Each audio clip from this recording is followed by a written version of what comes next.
Bonjour à tous, aujourd'hui je vous présente NotebookLM, un outil Google intégré à la suite Google Workspace, très populaire et particulièrement puissant pour creuser un sujet à l'aide de l'intelligence artificielle. Voyons tout de suite ça ensemble.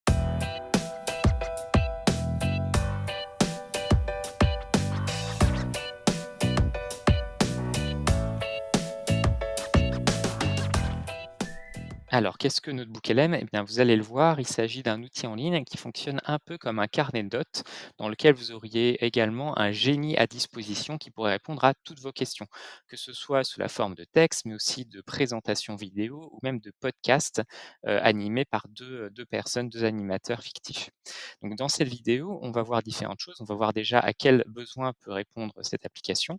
On va voir comment vous pouvez importer, sélectionner et organiser l'information dans ce carnet de notes et enfin, quels sont, les types, d'exportation que vous allez pouvoir générer à partir de ces informations, pour en extraire ce que vous souhaitez.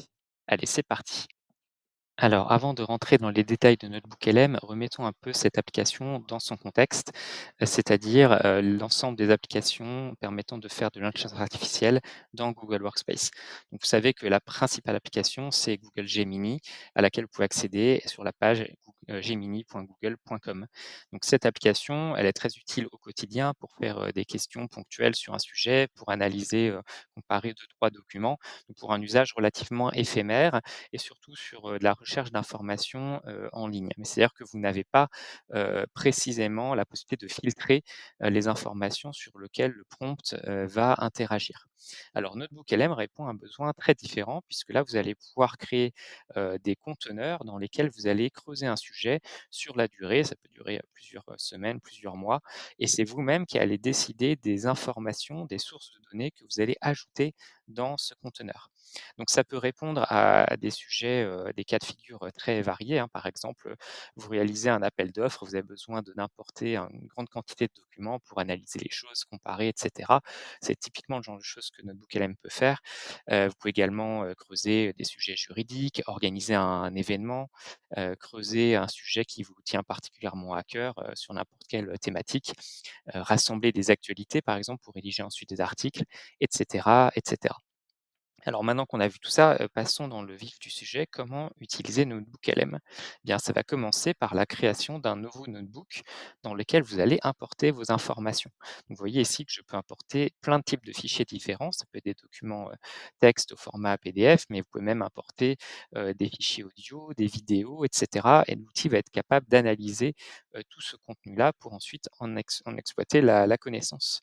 Vous pouvez également bien sûr joindre des fichiers issus de votre Google Drive par ce bouton, ou bien n'importe quel, enfin plusieurs sites ou pages web. Alors attention à pas choisir juste la page d'accueil d'un site, mais à bien lui donner, le bon lien vers la bonne page qui contient les informations, ou éventuellement des vidéos YouTube.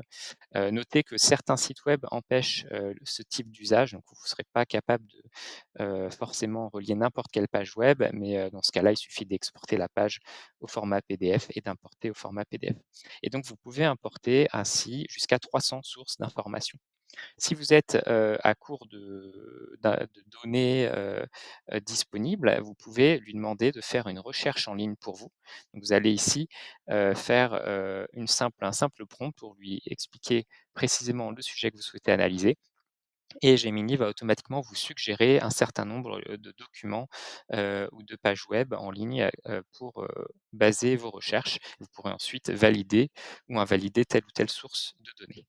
Alors pour vous donner un exemple concret, venons sur ici un notebook que j'ai déjà créé, heu, donc sur le sujet des panneaux photovoltaïques et en gros est-ce qu'il est pertinent par exemple de s'équiper en panneaux photovoltaïques chez soi, d'installer une batterie pour stocker, de l'énergie, et il y a une technologie assez intéressante qui permet par exemple d'utiliser la batterie de sa voiture comme batterie secondaire pour son domicile. Donc j'ai demandé à Gemini, d'importer un certain nombre d'informations qu'on voit ici. Donc il y a des choses qu'il a importées, à ma demande, d'autres choses que j'ai moi-même rajoutées, par exemple un rapport de l'ADEME sur, le photovoltaïque, et cetera.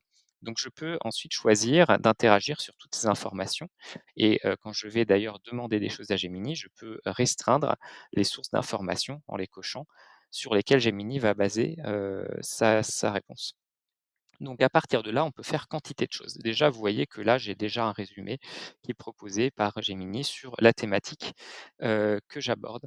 Mais je peux également poser des questions bien spécifiques en dessous ici. D'ailleurs, on voit que Gemini me suggère déjà, des questions qui pourraient être pertinentes. Par exemple, comment maximiser le retour sur investissement d'une installation photovoltaïque en optimisant l'autoconsommation?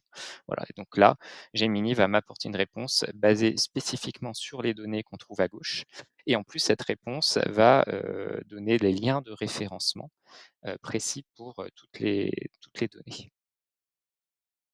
Voilà, donc voici la réponse et vous voyez qu'elle comporte, des petites puces cliquables dans lesquelles je vais pouvoir voir, d'où vient exactement la source d'information. Alors, on peut également générer toutes sortes, de contenus ici à droite, pour un usage plus, permanent. Donc, par exemple, un rapport. Vous voulez un rapport sur tel ou tel sujet, eh bien, vous allez pouvoir demander à Gemini un rapport sur, les données qu'on a ici, et avec un angle potentiellement bien spécifique. Par exemple, liste les avantages, de la technologie, véhicule to grid, donc l'exploitation de la batterie d'un véhicule pour, alimenter, la maison ou le réseau électrique, en 1000 mots, par exemple. Voilà, et donc ça va générer un rapport que vous pourrez également rajouter ensuite ici dans vos sources d'informations et que vous aurez facilement ici à droite. Mais ce qui est aussi très intéressant, c'est que vous allez pouvoir créer des contenus, générer automatiquement des contenus très ludiques pour, avoir un résumé en quelques minutes très clair de votre sujet. Donc c'est un excellent outil pour, apprendre, creuser par exemple, un sujet qui vous intéresse. Alors, je vais vous présenter ici 2 types, de rendus. On a par exemple le podcast, donc je vous laisse écouter le début de cette présentation. Produire sa propre électricité, Voilà, voir sa facture fondre comme neige au soleil. et puis gagner en indépendance, hein. Exactement, ne plus vraiment dépendre des sautes d'humeur du réseau. L'idée est super séduisante et on sent qu'elle fait son chemin. Voilà, donc ça vous donne un petit aperçu. Vous avez un podcast de, 15 minutes à peu près, animé par 2 personnes sur, le sujet que vous traitez dans ce notebook. On a quelque chose également de similaire, si vous voulez voir en format vidéo. Imaginez un instant. Et si votre voiture, c'était plus qu'un simple moyen de transport? Si, une fois qu'elle est garée, eh bien, elle devenait le cœur d'une sorte de centrale électrique personnelle, capable d'alimenter toute votre maison. Voilà, donc là encore, ça vous donne un aperçu. Vous avez une vidéo d'à peu près 6 minutes et donc cette vidéo est, agrémentée de slides, de différentes parties, et tout ça est entièrement généré par intelligence artificielle. Mais qu'elle devienne Comme autre type de contenu que l'on peut générer, il y a également des infographies. Donc là encore, je peux, préciser en cliquant sur le petit crayon quel type de données je veux montrer dans cette infographie. Voilà, le type de choses que l'on peut obtenir. Donc là, il s'agit d'une image qu'on va pouvoir, télécharger en haute résolution pour, par exemple, incorporer dans un document, ce genre de choses. Et vous pouvez également générer des quiz ou des fiches d'apprentissage pour tester vos connaissances, par exemple sur, tel ou tel sujet. Donc par exemple là, un petit quiz sur, le solaire. Donc, selon la fiscalité française, quelles installations peuvent être exonérées d'impôts? Donc il me semble que c'est les installations de moins de 3 kilowatts. Voilà, bonne réponse. Question suivante, et vous avez, donc l'idée. Alors l'intérêt de tout ça aussi, c'est que, ça peut être entièrement partagé au sein de votre organisation Google Workspace avec des collègues. Donc il suffit de cliquer sur «Partager». Vous pouvez partager soit en lecture seule, donc les gens pourront, consulter le contenu, consulter les vidéos, les podcasts que vous aurez générés, et cetera. Ou, vous pouvez également leur donner accès en édition pour qu'eux-mêmes puissent, compléter les informations et générer de nouvelles sources, de données. Vous l'avez vu, Notebook LM est un outil à la fois puissant et ludique pour creuser des informations. Il ne vous reste plus qu'à imaginer les cas d'usage dans votre, organisation ou pour vous-même. Je vous rappelle que, dès lors que vous utilisez un compte Google Workspace professionnel payant, toutes les informations que vous mettez dans les outils sont, entièrement votre propriété, ne seront pas utilisées, notamment pour entraîner les modèles d'intelligence artificielle de Google. On ne peut pas en dire autant des comptes grand public, donc faites bien attention, des comptes que vous utilisez pour ce type d'usage. Et bien sûr, on continuera de creuser tous ces sujets passionnants dans de nouvelles vidéos. À très bientôt.